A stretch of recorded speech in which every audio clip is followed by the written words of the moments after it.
Well, it was over with. Right. So you were born in Newark? I was born in Granville, Okay. or Johnstown, Okay. In February of 27. Okay. When were you drafted? Graduated out of high school the 25th of May, and I was in the Army on the 20th of June. So where did you go for? Well, first stop was Fort Hayes, Mhm. Columbus. Then went from there yet that day, went on into Benning, Indiana. Okay. And then I was there a week, and from there I went straight to Camp Lee, Virginia. And I'm going to say it was about 6 months. They shipped me clear across the United States, clear to Fort Lewis, Washington. And that's where I was discharged from. And you said they started you in the motor pool? That's where I started working running and working the motor pool. From that, chauffeur for Camp Lee's top issue. Right. He was a full colonel, heck of a nice guy. Well, that's good. And the company I was in and had a pullback officer had been brought back in to Camp Lee from Iowa, no captain, and he was not a happy camper. He didn't like his drafting either. He didn't want to come back in too bad. Him and I got to be pretty good friends because he found out that I was a farm boy, and he said, what'd you do when you was coming up?" I told him, "Milk, hogs, sheep, the whole works." He said, "In other words, you've done the whole thing." I said, "You come from the hog state. What was you in?" He said, "I was just, my family was strictly hogs. And of course, corn and farm work." Right. And he called me the cowboy, and I called him Wink. Turned out to be real good. Where was your family had a farm then around Johnstown? Uh, yeah, that my mother was from Johnstown area, and my dad was from Pataskla, and then they moved in on a farm out on what's called Berg Street in Granville. Okay. That's where I started school, and we we was on 200 acres to start with. We ended up with that 200, another 135, another 75. Wow. Went the other direction. 135, and then 75, and then the road behind us, which was 661, was 110 acres over there. We ended up when I finally, before I got married, we was working on all of it. You're working a lot. And then we milked, until I went to the service, we was milking 20 cows this way Yeah. by hand.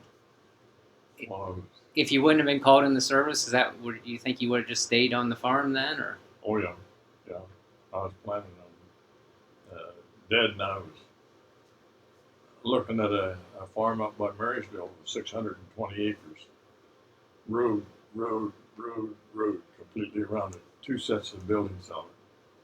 We was going to go in there. He said, "You're going to take care of the hogs and the beef cattle, and I'll take care of the dairy." But it didn't work out quite that way. Somebody else called you and they needed you. So you said from the motor pool you moved to. You were training troops then? Training troops. Every 9 weeks, a new group. They would be, each barracks held 84 men, and we had to teach them what to do, when, why, and where, and basically learn them how to handle the army or weapons, and how to use it with to launch. Take a rifle and put a fitting on the end of it, launcher on the end of it, and a right shell on the end of it. You can project a grenade. So was this after their basic training that they would then come to you? During basic training.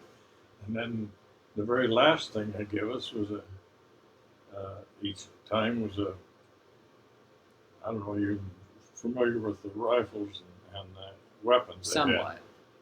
They had the heavy rifle, regular rifle, then you had the carbine. And we would put a launcher on the end of that, but you didn't fire it from the shoulder. You would fire the big rifle from the shoulder. Right.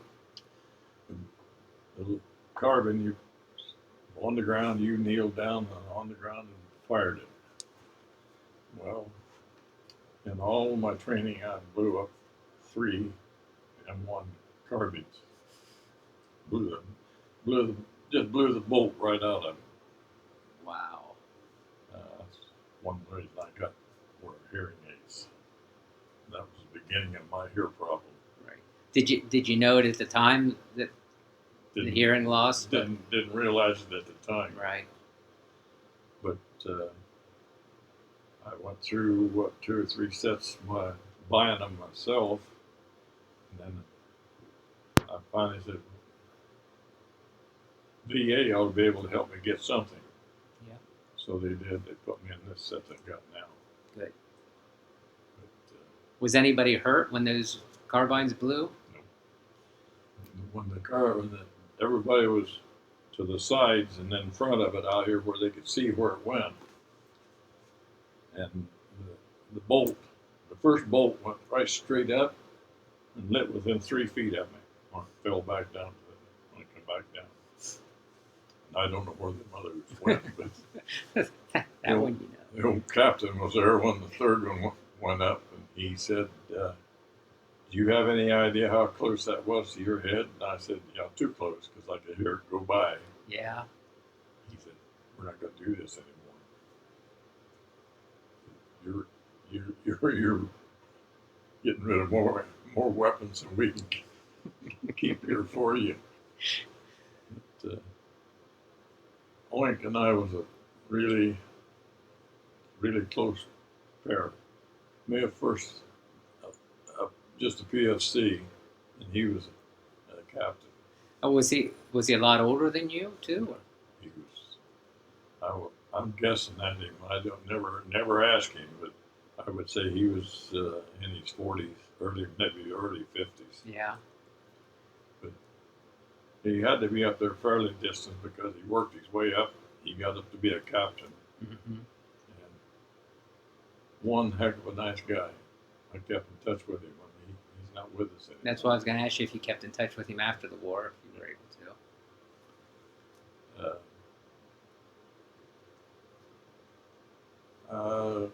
To go back to people that you haven't gotten, did you get anybody out of Pataskla like a Beeson, Beeson? No, the only one that I've gotten so far from Pataskla is Hunsinger. Hunsinger, Hunsinger. He was a cattle farmer.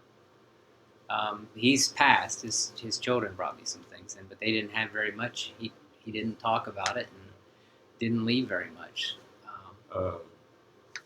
Dwight, he was my first cousin. He was 5 years older than I was.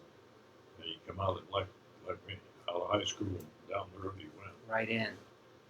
He passed away at 63, 64.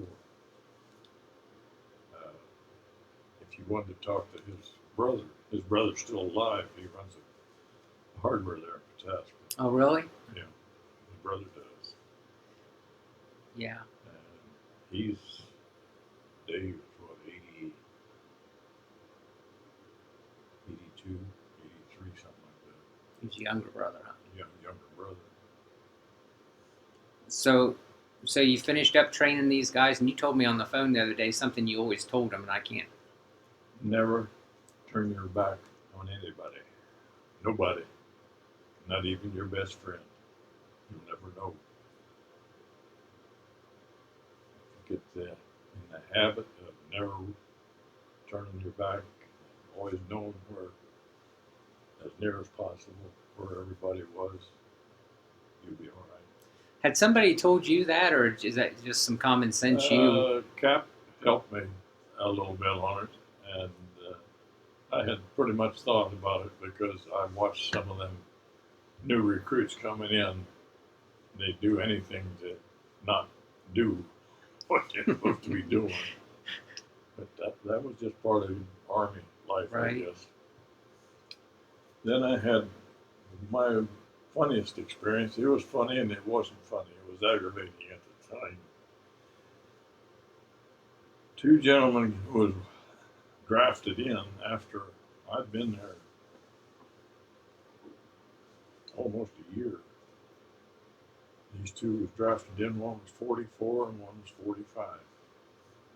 And they was hard heads. Not bad. They wasn't going to do this. They wasn't going to do that. And Captain, he seen what was going on. He come out on about the second week. He come out. I want to talk to you two gentlemen. He was very upright with it. Mm-hmm. He told him, he says, you either do what you do here now with this man, and or you get to do you'll get to stay and do it with the next group comes in. Well, we'll keep you here that long. If that don't satisfy you, you can spend time in the guardhouse. And he said, that's how simple it is. Get with it or go to the guardhouse, Right. one of the two. And he turned out to be, and he finally asked him, he said, what is your problem? I'm going to use one word tonight or today. I shouldn't, but I'm going to. He says, I ain't taking any orders from any blank kid. So that was I was 19 years old. right. And they was 40. They didn't want. That was a sore spot on their part. They didn't want that. And they found out that he was stuck. Going to get stuck again. And he says, besides that, you'll be back in the same barracks, the same bed, and you'll have the same people over you and me too. He didn't give them any chance. Not much choice. No, I mean it's the Army. You can't just pack up and go home. No, that was. I finally asked him, well, how's come? He said, you didn't get drafted before. Well, I'd rather not discuss it. That's your privilege. That's me delving into your private life. No. But he said, will you ever tell us how old you are? Come shipping day, holding up. They came to me and he said, now you can tell me how old you are. And I said, right after you get on that bus and they lock the door or shut the door, come to the window and I'll tell you. And they both stood there in the one in each one of the windows of it. And I told him, he said, I told you he was a kid, but he said, this one spoke up, he says, let me tell you something. He said, you impressed us to the point that you didn't hold grudges because you was doing what you was doing. And he said, we did. The one little boy said, I learned one thing. Trust the other person, but keep them in your mind. Never turn your back on them. He said, that's partly what happened to us. We turned her back before we ever got in the service and got caught for it. The jury was good enough to give us a choice. And that's as far as he went. Give us a choice of voluntarily going to the Army on the next draft